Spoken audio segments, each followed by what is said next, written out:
जमी गायीला अखेर वैभववाडी येथील गाय वासरू गोशाळेतील गोसेवकाने मालकाच्या स्वाधीन केलं।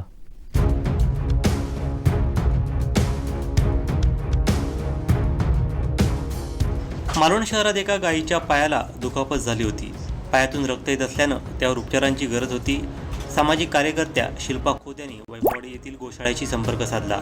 तसंच गायीला गाडीतून वैभववाडीत पाठवण्याबाबत गाडीची व्यवस्था करण्याचा प्रयत्न केला, मात्र वाहतूक करण्यास कोण तयार नव्हतं। गणेश चव्हाण आणि सहकारी गायीवरती लक्ष ठेवून होते।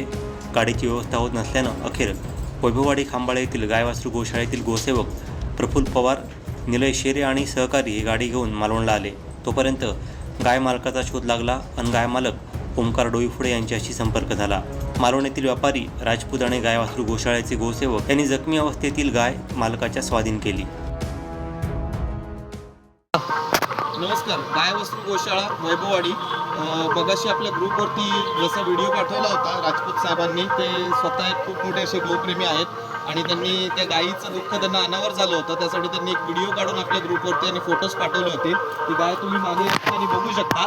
आता काही लोकांच्या मदतीने त्या गायीचे जे मालक आहेत ओंकार डोईफोडे राहणार धनगडवाडी या ठिकाणावरून ते आलेले आहेत आणि त्याच्या गायीला घेऊन जायचं म्हणून म्हणतात। तर गाय वासरू गोशाळा आणि आपले राजपूत साहेब यांच्या मदतीने आपण ती गाय ओंकार डोईफोडे यांच्या सुपूर्त करत आहोत। थँक्यू केलं त्यांनी आपल्या गाय वासरू गोशाळेला सुद्धा धन्यवाद दिलेले आहेत आणि पुन्हा एकदा राजपूत साहेबांचे सुद्धा आपल्या गोशाळेतर्फे खूप खूप धन्यवाद। त्यांचा कायम आपल्याला सपोर्ट असतो आणि असंच सपोर्ट त्यांनी आपल्या मागे ठेवावा अशी आमची मनापासून इच्छा आहे। तर धन्यवाद राजपूत साहेब। आमचे दिवसभरातले सर्व अपडेट्स